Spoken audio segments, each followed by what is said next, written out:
to another very huge edition on Fiifi-Manfred on YouTube. Like we always say, thank you very much, Sedebia, Obechusi, and consistently our Fiifi-Manfred on YouTube. Say, oh, you're new to the channel. I want to say a very big thank you to you, say Debia Ochusi, and consistently here on Fiifi-Manfred on YouTube. So when you're new to the channel and consistently you are here, I want to say a big thank you to you.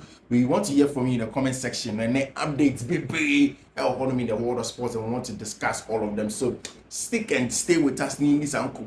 First of all, there are lots of things going on with Chelsea. Did you know about the Levi Cole issue? Levi, prior before the Carabao Cup final and played through that. Benjamin Chol has still not been seen in Chelsea training sessions. Chelsea have a big game on Thursday against Manchester United, but Chelsea has never beaten Manchester United in the English Premier League since 2017. It's a long time. Can Mauricio Pochettino team where a very frail break that jinx and beat Manchester United? But that in perspective, Chelsea a 5 points off 7th place West Ham United, and then just about 4 points off team and friend in Newcastle, who are in 8th place. But also the conversation is that all of these two teams have more games than Chelsea. Chelsea have 3 games in hand against West Ham United, and they have 2 games in hand against team your friend in Newcastle United. And there are lots of things to talk about in the world of football and Anope. So stick and stay with me. Do not go nowhere.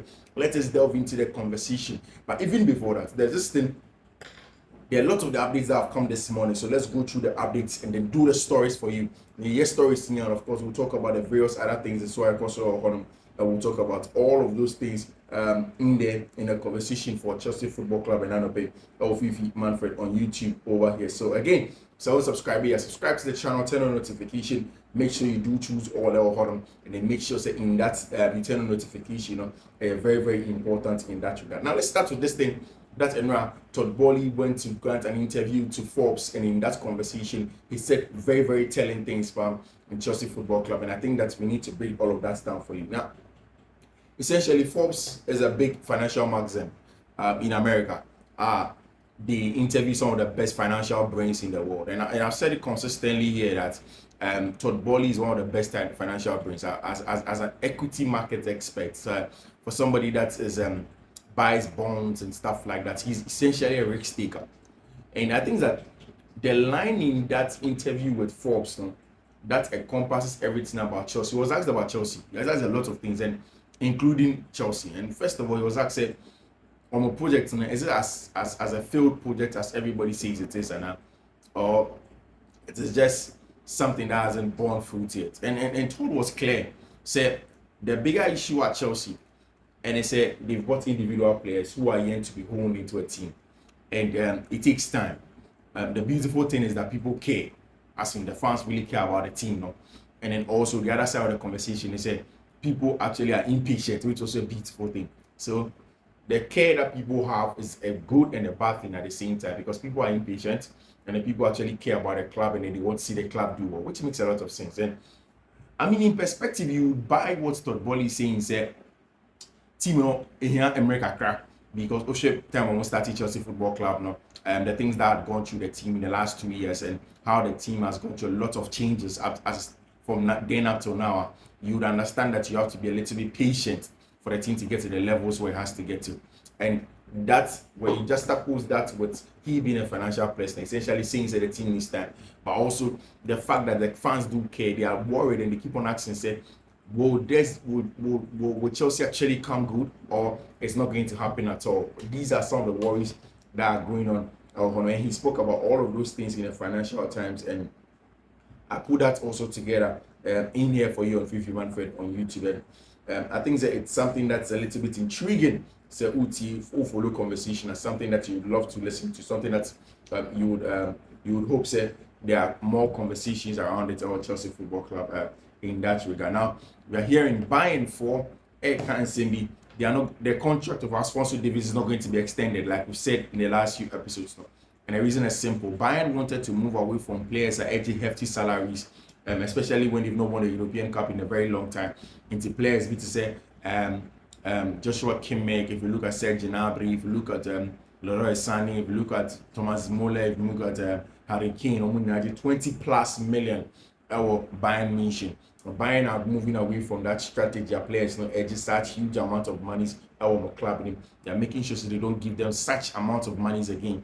They are making sure that that money is in. And I think that was in the conversation with with Alphonso Davies, and they told him that they were going to give him about 12 to 13 million max, and then they had up to Easter to give them a response. Alphonso Davies entourage had a response about FC Bayern Munich, and in there they've concluded said Alphonso Davies may be leaving the club at the end of the season. You already know, so there is Real Madrid in the offing. So Omunyaya, they will sign Alphonso Davies into their team. They know that Alphonso Davies is a top player. He adds a lot more in terms of fullback to the team. He's an experienced player in Europe.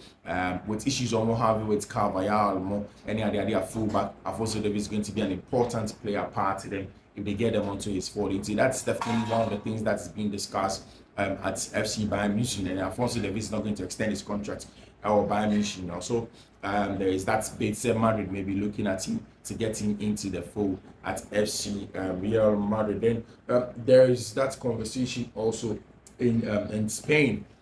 Where a lot of the clubs, Bayern, Barca, Real Madrid are all having a conversation. For me, I think that the league in Spain is already done and dusted for Real Madrid. The league in Italy is already done and dusted for Internazionale Milan. The league in England is still in contention between the three teams. But we wait to see how all of that pans out. All of these teams, and I've seen that Pep Guardiola documentary. Oh my God. See, there is the reason why Joseph Guardiola is the best manager in the world. And I think that first of all, if you've not watched that documentary of Pep Guardiola, in that Netflix documentary in their treble run, now, please go and get it. Go and get it. See, Joseph is top in terms of getting his players to understand what he wants from them. He told them in that documentary, say, if the tactics that Frank Lampard played a season ago at Chelsea, the same thing as Simone Inzaghi, they are not any exceptional team. And you should just be patient and play your football and go in there and dictate the pace of the game and then beat them. See, a lot of people will be mistaking that for arrogance, but this is somebody that's so confident in his craft. So much so that when he's inspiring his team to go and play against them, he tells them, he belittles the opponents to them, and gives them so much confidence. When the boys at City are on the field of play, they understand, they believe, they know that they have all the preparation needed from their coach to go and deliver on the field of play. That's exactly what these Manchester City players do. And I think that it showed the different side of what we see regularly of footballers. The infighting that goes on in the various teams. Like also, then we'll go in and then look at some of the issues that go on in terms of players. All of these things are very, very important. And then we saw excellent stuff. I beg you, if you've not watched that Joseph Guardiola game, what's the name? That's Manchester City Netflix original for that treble win. Please go back. Well, we went to play against Southampton, and I think in the first they were knocked out by Southampton. That team talk is good there. I would say, there are a lot of British fans they can't even pay for the heater. They've taken the bus to come in, and you play like this. And he made a very, very telling analogy between the two when he told them, say, football and life are the same, or they follow the same principles. Mistakes will happen, issues will happen, but your body language is the most important thing. He said, okay, you lose the ball, you just walk around. You lose the ball, so you just turn around and go. What's your reaction? It's brutal. I mean, someone shares that documentary now. Just finish watching this. Pause, subscribe to the channel, turn on notification, go back and watch Joseph Guardiola and the boys now.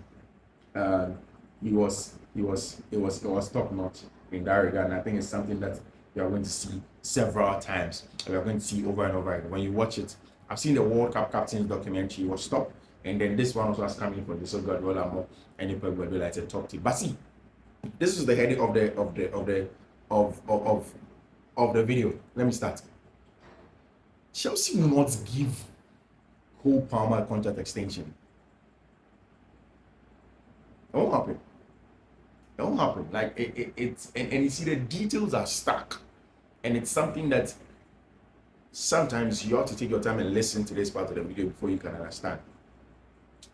So I've seen that Cole Palmer is playing good stuff. All of us know he has been very, very integral for Chelsea. In fact, 20 goals and assists in his first season for a player under 21. I think it's about the second time any player in England is doing that. First season for a club. And it's huge. The impact is momentous. In fact, for somebody to contribute about 40% and more of your goal and assist for a season, tells you that that player is almost indispensable. You cannot do without that guy. So at Bergkrana, you have to find a way to get him to play. It's important that you do stuff like that. And everybody is hailing him. Everybody is saying that. And I mean, in the last game, for me, I was saying, okay, maybe Luis is just getting into Kopama's head, and Chelsea should find a way to get the boy to sit down and let him understand that his role in the team goes beyond just goals and assists. Yes, he has to be selfish and get goals, but he also has to make sure that he showed during the team. So he'll take a lot of blames. If the team doesn't go, people will look at him. The team goes, they look at him. The same way when things go on board, they look at him and give him praise. It's the same way if the team doesn't go, they look at him as well. So people have begun to go around and say that, okay, Chico Palmer, people are his entourage, and then people are saying that, okay, he's going to increase his salary. No, Chelsea won't do that. There is no way for a player like Obama, what boss I give him, was signing contracts less than a year. The contract is not a 2-year contract. Listen, it's not a 2-year contract. It's not a 1-year contract. And yet, no contract, no. The contract lifespan, no. And you're 1, and you're 2, and you're 1.5, and even 2.5, 7 to 8 years contract. And after less than a year performance, the management say, come, we'll give you an improved offer and we'll increase the contract length. No, Chelsea won't do that. Chelsea would never do that. Right now, they have the bargaining power. Say if Madrid comes and they say they want Kopama, they'll tell Madrid it is 100 million. And they will make profit from Kopama. Go and reinvest in that. Go and reinvest. Because they are the same minds that want to get Kopama. They can find another Kopama. Yeah. So they'll tell them that we will not sell the boy for you at a cheap price because we have all the bargaining power. He's about 8 years left on his contract or 7 years left on his contract. There's no way. Maybe after the first or second year, or even probably the third year cry, and if the performance are that good, Chelsea will go back and say, okay, now we have about 4 years left on the contract. He will be able to another extra 2. And around that time, because Chelsea will say their hold on the contract is reducing. And that will, their plan is around that time, results would have come together so the boy will be happy there, knowing that he can win things at Chelsea football. But some man is and just within 1 year, 1.5 years, anybody that's telling me that on social media, I tell the person that it's not possible. That's the stack details there. Why Chelsea will not give Kopama any contract extension. It won't happen. Now, this season, in the summer, AC. It won't happen. Chelsea will not give Obama any contract extension. Because it will be stupid from the business point of view to make that decision. Excuse my language. And Obama is going to get that contract extension to that level. Nah, it's not going to happen. Because Chelsea have huge bargaining powers. They know that as stands now, no matter what, they still have the guy. They will not lose with Obama unless he dies. You understand? So stuff like that. But at the end of the day, they've gotten the guy, he's a top player, and all of those things. There are lots of things that will be going on in the course of the day. We'll update you at 4 p.m., update you at 9 p.m. Just stick and stay with Fiifi-Manfred on YouTube. My name is Fiifi-Manfred. Thank you very much for choosing me. And it will be our channel. Don't go nowhere. Subscribe to the channel, turn on notification. Until then, see you. Bye. Bye.